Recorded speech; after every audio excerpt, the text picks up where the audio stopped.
राजस्थान के एक छोटे से गांव बनपुर में बरसों से बारिश नहीं हुई थी।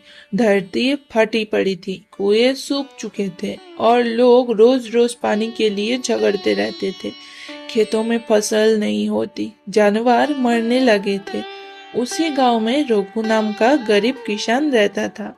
उसकी जिंदगी मेहनत, गरीबी और उम्मीद का मिश्रण थी। रोज सुबह वो अपने छोटे से खेत में जाकर फटी हुई जमीन को देखता और आह भरकर लौट आता। हे भगवान, ये कैसी सजा दे दी तूने। खेत सूख गया, अनाज गया, अब तो भूख भी दोस्त बन गई है।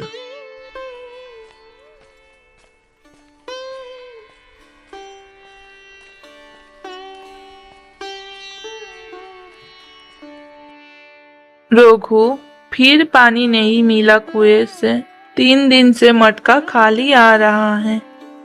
पता है गौरी, अब तो लगता है आसमान भी हमसे रूठ गया है। बच्चे भूखे हैं रघु, माँ बीमार है, कुछ सोचो। क्या सोचूं गौरी, शहर जाऊं तो माँ अकेली रह जाएगी और खेती में भी जान नहीं है। बाबा, मुझे भूख लगी है। बेटा, थोड़ा सब्र कर ले, कल कुछ ना कुछ जरूर लाऊंगा। भगवान कोई ना कोई रास्ता हमें जरूर दिखाएगा। एक दिन रघु खेत से लौट रहा था कि रास्ते में उसने देखा एक बूढ़ा साधु रास्ते के किनारे बेहोश पड़ा है। उसके कपड़े धूल से भरे थे, पैर में छाले थे। लोग गुजर रहे थे पर कोई नहीं रुक रहा था। रघु के दिल में दया आ गई। वो भागकर साधु के पास गया। अरे, कोई है आसपास? देखिए, ये बाबा यहीं पे गिरे पड़े हैं। अरे रहने दे रोकू, ये बाबा सब नकली होते हैं। तू ये सब के चक्कर में मत पड़। हाँ, कुछ मांगने वाले होंगे तो माँ तुला दे सब में। अरे, ये कैसी बात कर रहे हो तुम लोग? इंसानियत नाम का भी कोई चीज होता है कि नहीं? ये बूढ़े है, ऐसे पड़ा रहेगा तो मर जाएगा। रघु साधु को उठाती है और बोलती है, ये लीजिए बाबा, थोड़ा पानी पी लीजिए। बेटा, तुम कौन हो? बाबा, मैं एक गरीब किसान हूँ, नाम रघु। आपका हाल देखकर दिल नहीं माना, इसीलिए आ गए। क्या आप मेरे साथ मेरे घर चलेंगे? भगवान तेरा कृपा करेगा बेटा। तू एक गरीब साधु की मदद की है। चल, जहाँ तू ले जाए मैं तेरा साथ चलूंगा। फिर रघु ने साधु को अपना घर ले आते हैं।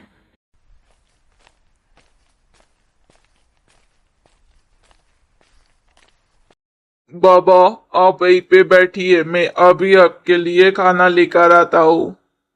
रघु, आजकल लोग भेष बदलकर बहुत चोरी करते हैं।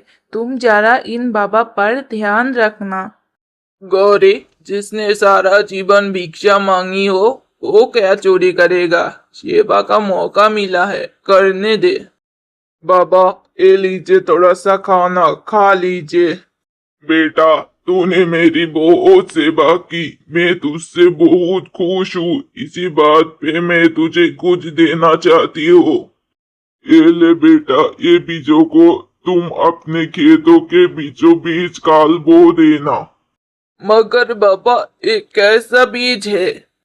बेटा, ये जादू पेड़ का बीज है। अगर तू सच्चे मन से सेवा करेगा तो ये तुझे वो सब देगा जिसके तेरे दिल में सच्ची चाह है। और अगर दिल में लालच हुआ तो? तब ये पेड़ साफ बन जाएगा। याद रखना, जादू दिल की सच्चाई से चलता है, लोभ से नहीं। ये कहकर साधु बाबा चला जाता है और इस गांव में दोबारा कभी नहीं दिखते। अगली सुबह रघु और उसके पत्नी साधु बाबा का दिया हुआ बीज लेकर अपनी छोटी सी खेतों में जाता है। रघु, इतनी सूखी जमीन में तुम कैसे बीज बोओगे? हाँ, जब आस का पानी हो तो मिट्टी भी प्यास बुझा लेती है गौरी। अरे रघु, तू यहाँ क्या कर रहा है? हाँ, लगता है पागल हो गया है। जादू पेड़ उगाएगा ये रघु। हाँ भाई, हंसो जितना हंसना है, लेकिन देखना ये पेड़ ही एक दिन तुम लोगों को छाया देगा।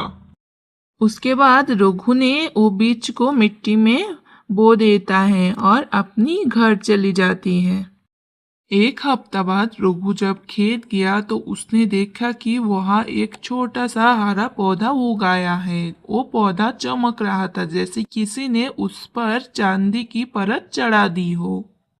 गौरी गौरी जल्दी आओ, ये देखो पौधा निकला है।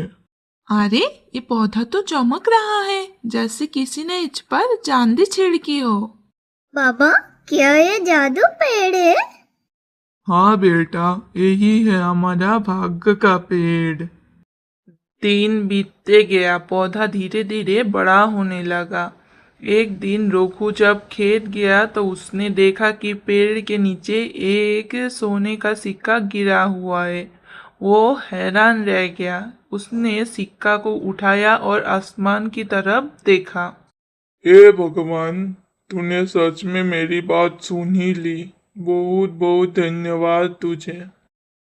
फिर रघु ने सोने की सिक्के को लेकर अपनी घर की तरफ चलने लगा। गौरी गौरी, ये देख मुझे क्या मिला है। अरे, ये तो सोने का सिक्का है।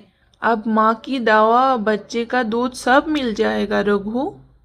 हाँ गौरी, भगवान ने हमारी सुन ली है। साधु बाबा का वरदान सच हो गया है गौरी। अब हर दिन रघु पेड़ के नीचे जाता और उसे एक सोने का सिक्का मिल जाता। ऐसे ही रघु का हालत बदल गए। उसने नए घर बनाए, बहुत सारा जमीन खरीदे। अब वो पहले जैसा सरल नहीं रहा, उसके अंदर लालच आ गया। रघु, साधु ने कहा था लालच मत करना। हाँ, अब भगवान ने दी है तो लेने में क्या बुराई है। अब रघु ने पेड़ से ज्यादा सिक्के पाने की कोशिश शुरू कर दी। हे जादू पेड़, अब एक नहीं 5 सिक्के दे मुझे। तब उसने देखा पेड़ के नीचे 5 सिक्के गिरे पड़े हैं। ऐसे ही वो लालच में आकर हर दिन पेड़ से ज्यादा सिक्के मांगने लगा और पेड़ भी उसे ज्यादा सिक्के देने लगा। ऐसे ही दिन बीतते गए। धीरे धीरे जादू पेड़ काला पड़ने लगा। रघु, ये पेड़ दुखी लग रहा है, तुम गलत कर रहे हो। चुप कर गौरी, तू क्या जाने दान की कीमत। एक रात रघु सो रहा था कि तब उसने सपने में साधु बाबा को देखा। बेटा, मैंने तुझसे कहा था लालच मत करना, लेकिन तूने मेरी बात नहीं मानी। अब तू फिर से सब कुछ खो दे। अगले दिन अचानक से वो जादू पेड़ गायब हो गया और रघु ने भी अपनी लालच की वजह से सब कुछ खो दिया।